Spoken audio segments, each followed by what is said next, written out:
Mga kaibigan, may hapon sa lahat, no? Dito naman ako sa ating gawian. Every morning and afternoon nandito ako kasi isubaybay natin ang itong baboy. So bad news mga kasinso, ang baboy sa amin dito pretty yung brato, nag 140 na ng kilo, wabay mo palit, no? So hoping ibaligyan na to ani mo taas ng presyo. Pagkakaroon ng presyo sa baboy brato 140. So sa kamahalon sa feeds karon dili jud pwede nga mo gamit og feeds. So grower naman ni 90 days naman karong adlaw, ako gini siyang i-mixing. So nagpalit na ko, nag-order na kog suya o kupramil tiki-tiki hammered. So kay na may hammered karon, so time na nga, it's time to mixing na kita tigipakaon. Kaya nag 140 wa pay bayar. So may tabuan para lang mauna sa imo kuhag una imo imo na siyang ipautang. Kanang trusted nimo nga tao nga imong pautangon nga matadiro. So kung imo pa ni siyang mangita pagkagkas ani kay karon istorya na ko tong matadiro gani ang baboy karon sa diri sa mga sa Mitsayap magkatabato. Pertin jud daghanang baboy. So mga kasinso, wa kitay mahimo ngani gid ang kalakalan diri sa amo walay bayar. Walay bayar karon, stop buying kay ang production namo sa imong baboy karon naara dire nagtugog sa Mitsayap. So dito kay pagwas baboy kay naay permit dili man i-hold man.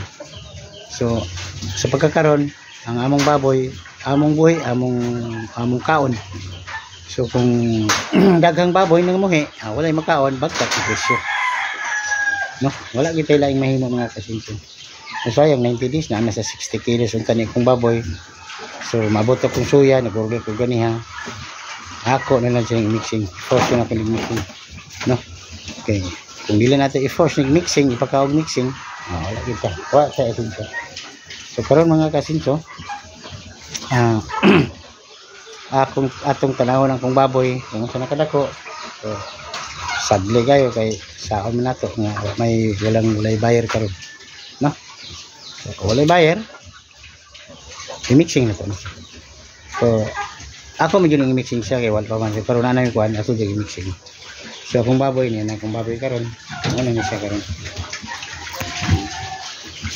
nasa 60 kilos 90 days amo na siya nakalamit sa ipon ng baboy kay kusog ito kada ani karon.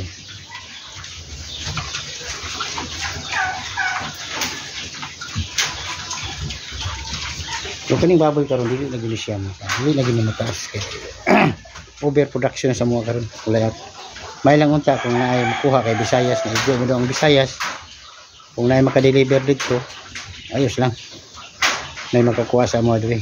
So siguro misig naay makakuha siguro pag pamina nako murag mamintin sa 150. So kung 150 gyapon lugi gyapon ka, so dapat steady ang presyo sa 170, no? 170. So tama-tama gyud ang 170. Pero karon nga 140 kung palit ka karong feeds, finished feeds, commercial feeds imong gamiton, dili jud ka magaginansya. So ang himuon nimo karon mixing jud ka. So ako mag-force kog mixing. Mao na may plano na ko ni kung nalay mais mixing jud. Kay kung di ta mag-mixing, wa gid ta. Fail di kita. So maganay tag duha tulo para di na ta kapalit og baktin, mahal ang baktin. So karon gani baktin di mahalin ang baktin. Tungod nahadlok sila nga maba ang presyo. So kana lang mga kasinso, wala gid tay mahimo. So buhit ang tagbaboy. Gamay lang tama-tama lang anatay malingaw-lingaw. Di pud kayo daghan nga tong baboy buhion. Kay kung daghan kayo tong buhion wala matay market. Kini lang. Ngani lang. So, karon nga sila. Ano sila karon. Pagkaon na kong madali agwa para si magtiabaw gili pakanon, no? Pakanon na to pan yun. Si magtiabaw di pakanon ito mo.